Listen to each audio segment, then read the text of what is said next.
Hirup mah ulah sok sombong, hirup mah sok asa bersih lain, ukur beda kelas. Pidato Kang Deddy Mulyadi menggemparkan para pejabat, khususnya kemarin teman-teman, ada pejabat wakil gubernur Kalimantan Barat nih nantangin Kang Deddy Mulyadi kalau bisa ngebangun 6 triliun anggaran APBD di Kalimantan Barat. Teman-teman, saya akan cium lutut Kang Deddy Mulyadi. Waduh, berlebihan itu teman-teman ya, wakil gubernur Kalimantan Barat. Bahkan warganya sendiri pun ya merasa malu dengan jawabannya itu teman-teman. Dan Kang Deddy katakan, jangan sombong ya, kalian itu dipilih oleh rakyat toh. Kalau kalian yang nggak dengerin masukan rakyat, ya udah wassalam. Coba kita lihat dulu ya videonya ya. Tidak perlu tantang KDM. Saya rasa kalau KDM bisa menjadi gubernur Kalimantan Barat, saya yakin ya 99,9% ya dengan dana APBD yang 6 triliun katamu, saya yakin itu KDM bisa mengalokasikan itu dana ya. Menurut saya umroh boleh, tapi keseringan tidak baik. Kenapa? Cukup sekali. Kenapa? Tugas kita bukan umroh tiap bulan, tugas kita bukan haji tiap tahun. Tugas penyelenggara negara itu beresin perut rakyat, nggak boleh ada yang lapar. Beresin sekolah, nggak boleh ada orang yang tidak sekolah. Beresin jalan, tidak boleh ada jalan berlubang. Dan KDM itu orangnya pintar, punya integritas ya, bukan kayak kamu tidak punya integritas. Lihat saja ya, dari raut wajahmu dengan pidatomu yang songong ya, nantangin orang, nantangin pejabat lain, itu menggambarkan bahwa kamu tidak punya integritas, bahwa kamu tidak punya kecerdasan ya. Bukannya kamu berbenah diri, bukannya kamu mengkoreksi diri ya. Selama ini sebelum kamu jadi wakil gubernur, kamu pernah menjabat jadi anggota DPR Kabupaten Sintang tentunya kan. Jadi seharusnya kamu berpikir, duduk sambil ngerokok, sambil minum kopi. Itu baru yang benar, bukan nantangin pejabat orang. Seharusnya kalian itu bersyukur dengan adanya masyarakat mengupload, mengkritik kinerja kalian ya. Kalian bisa bekerja ya, karena selama ini kalian tidak bekerja untuk rakyat. Selama ini berapa abad masyarakat Kalimantan Barat diam-diam baik, tidak ada yang mengkritik. Ya, makanya itu kalian terlena, terlalu terlena kalian. Tidak perlu tantang KDM, ya.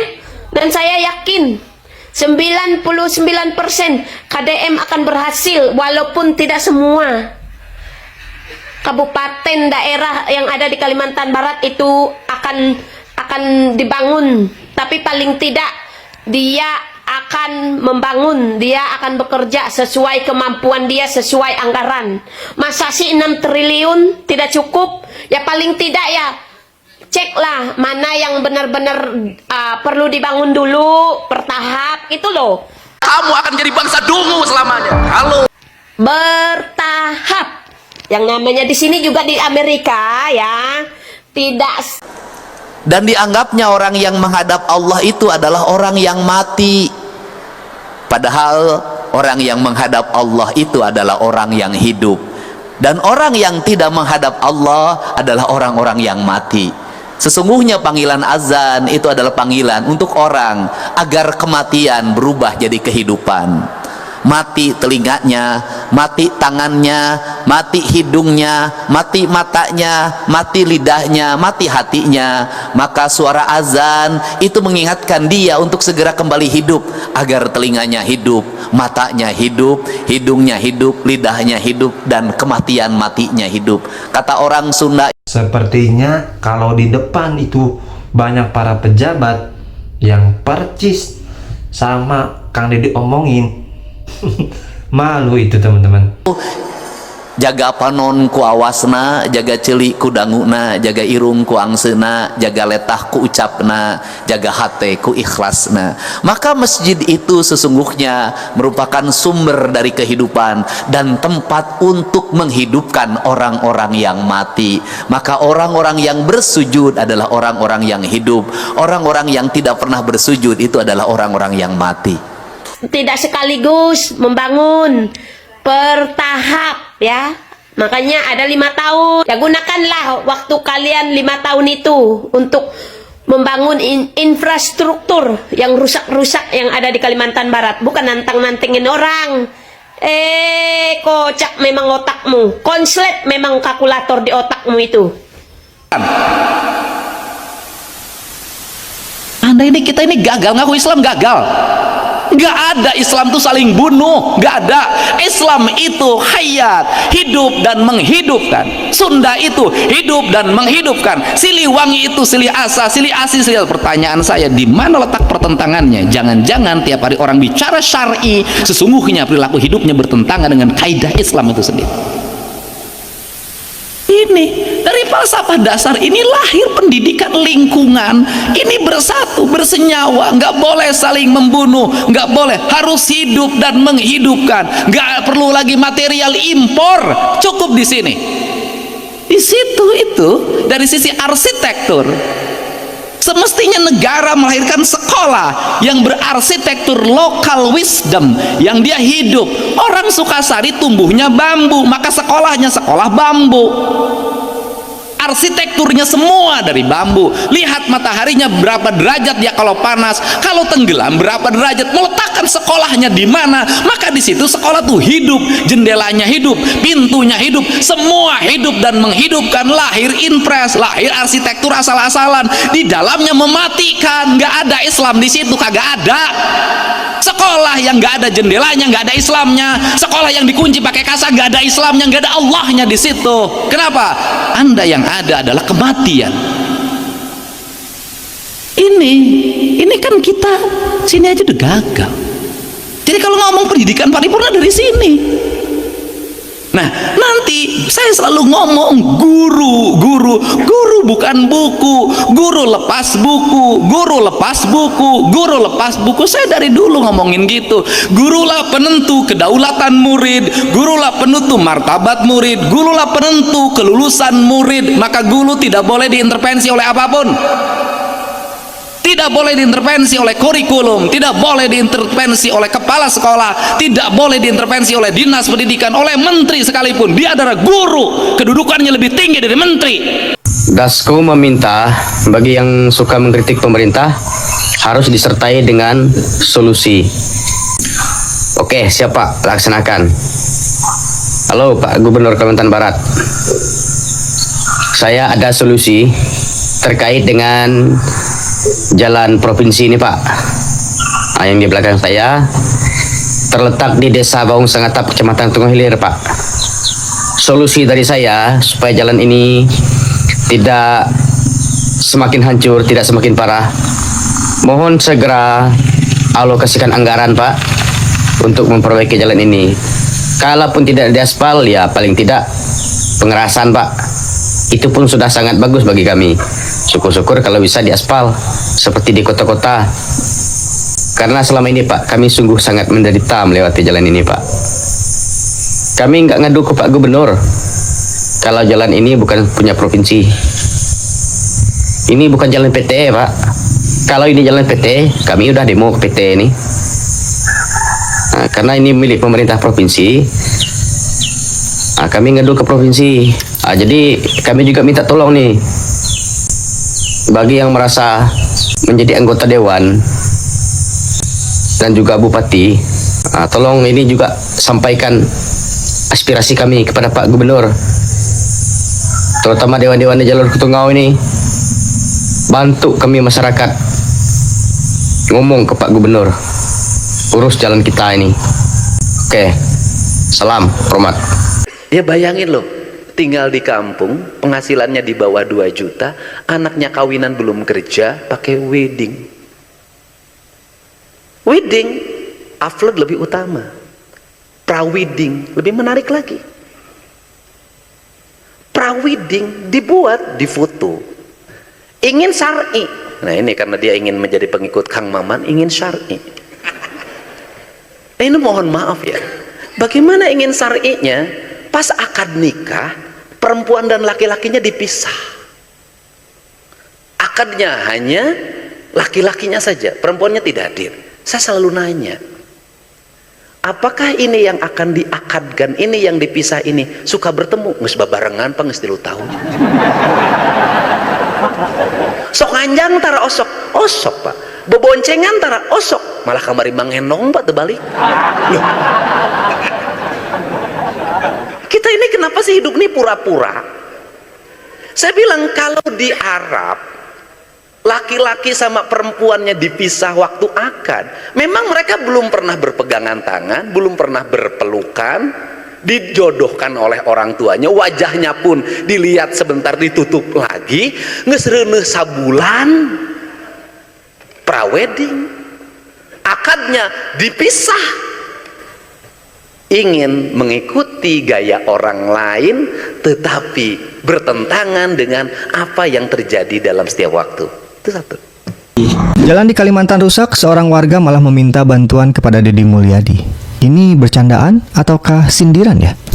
Viral sebuah video warga Kalimantan Barat yang meminta Deddy Mulyadi untuk memperbaiki jalan rusak di daerahnya. Mungkin sama-sama ada baratnya kali ya, jadi mintanya tuh ke Pemprov Jawa Barat, bukan Pemprov Kalimantan Barat. Ataukah pejabat di sana nggak bisa memperbaikinya? Yang menarik di sini nih, viralnya hal tersebut membuat pejabat setempat itu bereaksi keras dengan melontarkan kata-kata seperti ini. Jangankan gubernur, bahkan malaikat yang memimpin pun belum tentu mampu membangun infrastruktur secara maksimal. Pertanyaannya, belum mampu atau tidak mau berusaha untuk membenahinya, Pak? Zaman sekarang tuh zaman digitalisasi loh, Pak. Orang-orang tuh sudah paham, apalagi dengan role mode yang dilakukan oleh Gubernur Jawa Barat dan juga Gubernur Maluku Utara. Cuman 2 gubernur itu yang gue lihat sih. Jadi warga yang dulunya tidak tahu, sekarang itu jadi tahu dan paham semua. Kalau Anda bilang dengan pernyataan seperti itu, berarti Anda itu tidak mampu untuk membenahinya. Lalu fungsi Anda sebagai pejabat di sana tuh apa? Sebenarnya masyarakat is oke aja sih Pak, kalau misalkan pejabat di sana tuh mau mengakui dan transparansi terhadap anggaran yang keluar dan masuk di sana, biar warga tuh tahu, sehingga mungkin ya ada kesulitan untuk membenarkan jalan baik dari anggaran atau daerahnya mungkin yang ya susah untuk diperbaiki. Jangan bikin pernyataan yang kayak tadi dong Pak, udah tahu salah malah nantang, ya dirujaklah sama netizen. Ada warga Kalimantan Barat yang menyindir pembangunan di daerahnya yang jelek dengan cara meminta bantuan dari Gubernur Jawa Barat, Kang Deddy Mulyadi. Dan ini komentar dari Wakil Gubernur Kalimantan Barat, katanya malaikat pun gak mungkin bisa menyelesaikan masalah ini.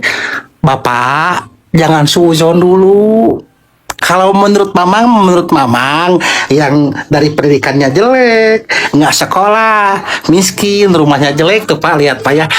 Bisa, pasti Bapak bisa. Selama ada keinginan dari kita semua, khususnya dari kepala daerahnya. Insya Allah bisa Bapak. Tapi kalau misalnya Bapak ingin Bim Salabim, sekali Kalimantan Barat beres infrastruktur semua, pasti berat. Pasti susah bener. Tapi kalau nyicil mah pasti bisa Pak. Sedikit-sedikit, jalur per jalur, ruas per ruas diperbaiki, pasti bisa. Ya mungkin yang dimaksud dengan warga Bapak itu adalah pembangunan yang nggak berubah-berubah dari dulu. Mungkin seperti itu. Ada ruas jalan berpuluh-puluh tahun nggak pernah berubah, berpuluh-puluh tahun jelek. Ya mungkin itu yang diprotes Bapak ya. Jadi mungkin insya Allah sebenarnya kalau ada kemauan dari kita khususnya kepala daerah, insya Allah bisa Bapak ya. Seperti apa yang dilakukan oleh Bapak Gubernur kami, Bapak Deddy Mulyadi. Assalamualaikum. Guys, kita dengar video ini. Jalan Layung Pak, gimana Pak? Tadi sudah saya sampaikan, jangan khawatir orang Layung, tentu saya tidak lupa sama temunik saya. Oke, sip. Tuh, dengar warga Layung. Sudah ada pramang-pramangnya kalau jalan kalian bakalan diperbaiki sama Wagub. Walaupun belum ada bukti, tapi beliau sudah berjanji bahwa jalan kalian bakalan diperbaiki. Semoga hal ini benar-benar terjadi dan kenyataan ya guys. Dambaan dan kebanggaan seluruh rakyat itu adalah jalan yang bagus, akses jalan yang lancar. Semua tadi kita sudah melihat ya video yang mana begitu luar biasa sekali teman-teman, Kang Deddy Mulyadi sampai pidatonya menggebu-gebu, sampai mengingatkan untuk para pejabat khususnya ya, tolong perhatikan rakyat kecil, tolong perhatikan masyarakatnya ya, jangan keenakan sendiri, jangan sampai masyarakatnya terlantar, apalagi sampai mohon maaf banyak sekali kasus sampai ya di luar dugaan gitu ya, yang mana mengakibatkan ya masyarakatnya benar-benar depresi seperti itu ya, karena kekurangan ekonomi ataupun ya kurangnya perhatian dari pemerintah seperti itu ya, karena ditegaskan seperti itu. Dan ini harusnya jadi contoh untuk para gubernur lainnya, terus mengingatkan, terus evaluasi, terus memperhatikan masyarakatnya ya, agar masyarakatnya pun bisa suka dengan pemimpinnya sendiri gitu, nggak kecewa dulu ketika memilih, dulu ketika dengan senang hati menyoblos dan terbukti amanah, terbukti menepati janji, masyarakat justru bangga ya kalau seperti itu. Jangan sampai masyarakat kecewa. Terus kalau udah kecewa gimana? Ya udah ya, jangan harap bisa memimpin lagi gitu. Itu ya, ini poin penting. Dan tadi nih Kang Deddy ingatkan ya bahwa anak muda zaman sekarang ya banyak sekali ya pernikahan, mohon maaf ya, yang terlihat mewah gitu ya, tapi kedepannya malah ngutang atau apa. Boleh kalau emang mampu, boleh. Kalau tidak mampu jangan dipaksakan, jangan dipaksakan ya, yang nanti berakibat ekonomi kedepannya tersendat gitu ya, maksudnya mikirin hutang seperti itu. Ini poin penting ya dari Kang Deddy, dan membuat kebijakan seperti itu loh. Gila, sampai sedetail itu loh Kang Deddy, sampai sedetail itu teman-teman ya, luar biasa ya, yakin luar biasa banget Kang Deddy ini ya. Oke, itu di video ini. Terima kasih, semoga saya selalu diberkati. Terima kasih. Assalamualaikum warahmatullahi wabarakatuh.